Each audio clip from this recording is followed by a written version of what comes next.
कितने वैज्ञानिक लोग आए, भाभा रिसर्च इंस्टीट्यूट के वैज्ञानिक भी आए, यहीं पर गोल गोल नाचे खूब। पहले बोले मैं नहीं मानता, बाद में यहीं गोल गोल घूमे, नाचे, लेटे, चिल्लाए। फिर उनकी पत्नी लेटी, चिल्लाई, गोल गोल घूमी। लेकिन मेरा ऐसा कहना है कि गोल गोल घूमो तो ही प्रेत होता, ऐसा नहीं होता। ध्यान रखो। आपका बच्चा आपका कहना नहीं मानता, जान लेना कि प्रेत है। आपकी पत्नी कहे में नहीं है, या पति पत्नी के कहे में नहीं है, आपस में दिन भर झगड़ा होता है, बगैर बात का झगड़ा होता है, कलेश होता है, जान लेना कि प्रेत है। बीमारियां बन रही हैं, पैसा खर्च हो रहा है बीमारियों में, समझ लेना कि प्रेत है। संतान नहीं पैदा हो रही घर में, शरीर बिल्कुल स्वस्थ है, सही है, कोई फिलिपियन ट्यूब्स वगैरह, स्पर्म काउंट वगैरह कुछ गड़बड़ नहीं है, लेकिन फिर भी बच्चे पैदा नहीं हो रहे हैं, जान लेना कि प्रेत है। तमाम मुकदमेबाजी हो रही है, समझ लेना कि प्रेत है। काम में मन न लगे, नौकरी में मन न लगे, धंधे में मन न लगे, जान लेना कि प्रेत है। परिश्रम 100% करो, मिले 10-20% भी नहीं, जान लेना भैया कि प्रेत है। समाज में सम्मान गिरता जाए, आर्थिक रूप से, शारीरिक रूप से, मानसिक रूप से, सारे कष्ट आपको मिले, समझ लीजिएगा कि प्रेत है। बच्चों ने पढ़ाई कर ली, नौकरियां नहीं लगती, 1-2 नंबर से रह जा रहे हैं, बार बार कंपटीशन में फेल हो जा रहे हैं। लिखने जाते हैं, सब याद है, लिखने के बैठते हैं, सब भूल जाते हैं, समझ लेना भैया प्रेत है। केवल गोल गोल घूम रहे हैं, नाच रहे हैं तो ही प्रेत है, ऐसा नहीं होता। प्रेत तो है ही।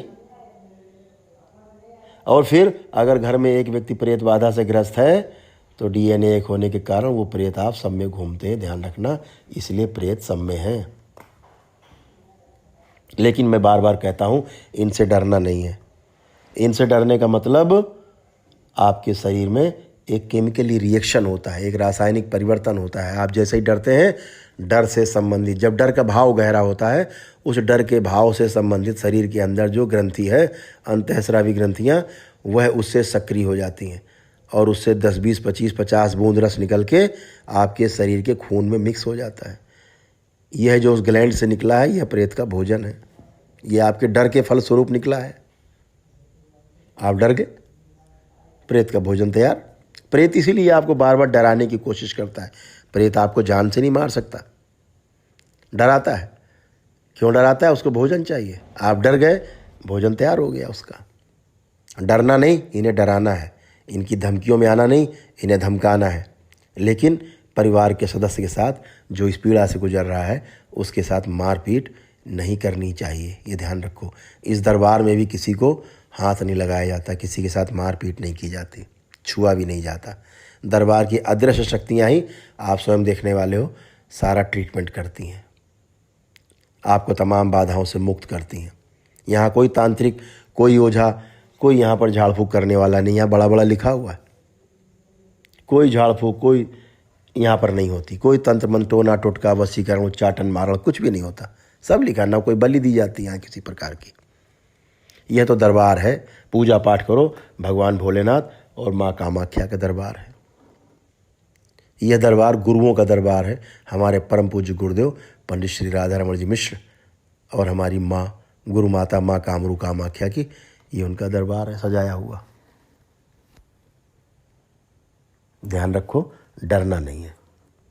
आपका जो इम्यून सिस्टम है, जो रेजिस्टेंस पावर है, जो शरीर की रक्षा तंत्र प्रणाली है, यही आपकी जो जीवन रक्षा करती है, आपकी जो जीवनीय शक्ति है, यही प्रेतों का भोजन है। यही प्रेत जब ज़्यादा समय तक शरीरों में रह जाते हैं, आपका इम्यून धीरे धीरे इम्यून को चाट जाते हैं। इम्यून खत्म होने के कारण आदमी की मृत्यु हो जाती है। जितना आपके अंदर नेगेटिविटी आएगी, इम्यून उतना कम होता जाएगा। जितना पॉजिटिविटी बढ़ती जाएगी, इम्यून आपका बढ़ता जाएगा, प्रेत हटते जाएंगे। इनसे डरना नहीं है। हिंदू मिथोलॉजी के अनुसार हमारे पूर्व जन्मों के पापों के कारण, हमारे पूर्व जन्मों में किए गए अनेक ऐसे कार्य जो नहीं करने चाहिए थे, जिसके कारण हमें इस जन्म में बार बार हर जन्म में हमको उन कर्मों के पापों को भोगना होता है। उनको भोगने के लिए हमारे अंदर हमारे शरीरों में तमाम प्रकार की व्याधियाँ उत्पन्न होती हैं और यह व्याधियाँ बीमारियों के रूप में होती हैं, तमाम समस्याओं के रूप में होती हैं। अनेक समस्याओं के रूप में होती हैं, संकट के रूप में होती हैं। लेकिन इन सभी बीमारियों के, इन सभी संकटों के पीछे कारण प्रेत होता है। ये ध्यान रखना, प्रेत हटा समस्या हटी, यही फार्मूला है।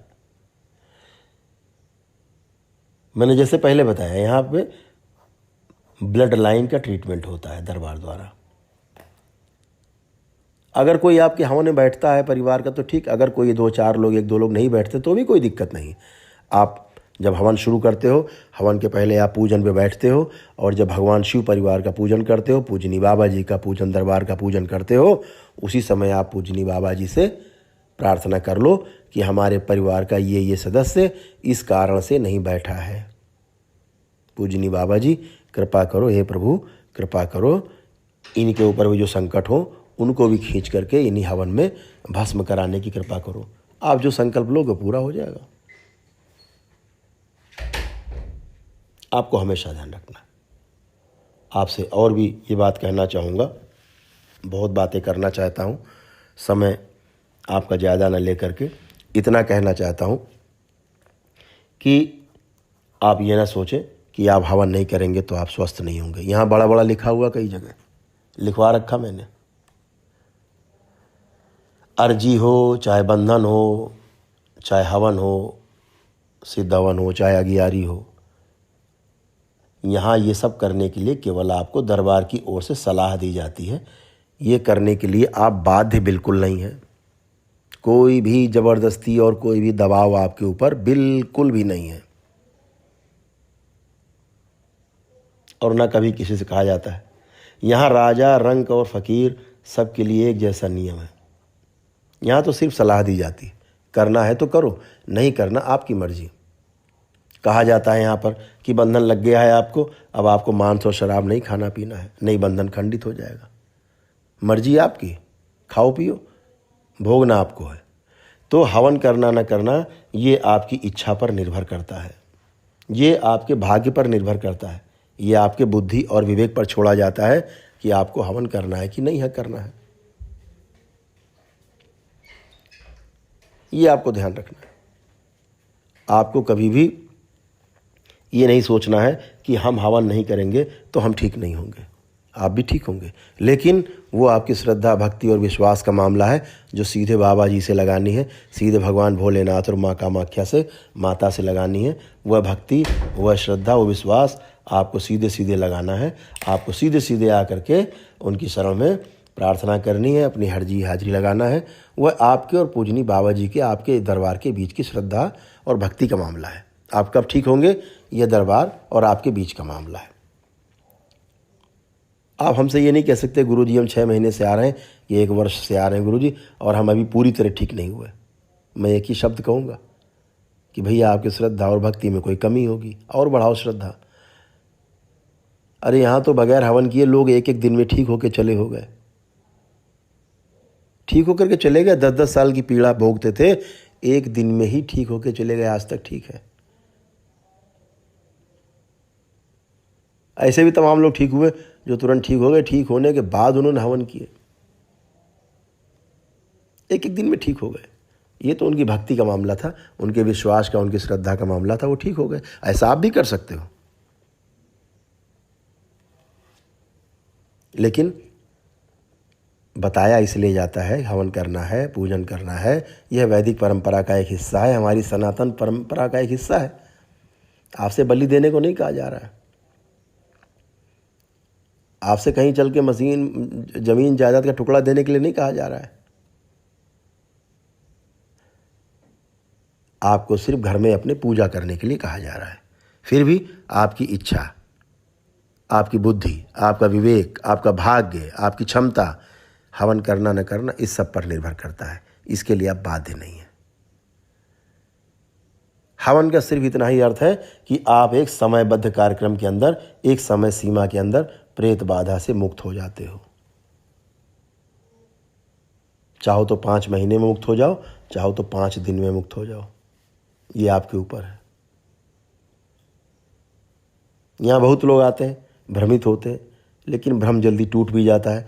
फिर आकर के यहाँ गिल्टी महसूस करते हैं, यहाँ आके क्षमा मांगते हैं दरबार में खुलेआम कि हमने ऐसा सोचा, पहले ऐसा सोचा कि यहाँ ऐसा लूटते हैं, वैसा लूटते हैं, लेकिन उसके बाद उनके समझ में आ गया कि यह कोई कमर्शियल स्थान नहीं है, यह कोई व्यावसायिक कॉम्प्लेक्स नहीं है, यह सेवा का केंद्र है, यह आश्रम है।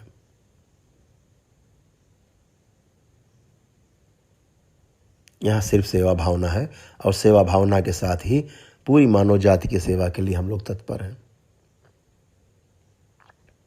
तो ध्यान रखें, आपको बार बार कहा जाता है कि आपको जो भी करना है स्वयं ही करना है, निर्णय आपको स्वयं लेना है। ठीक होने के बारे में डॉक्टर तो सिर्फ सलाह दे सकता है, दवा खाना ना खाना मरीज का काम,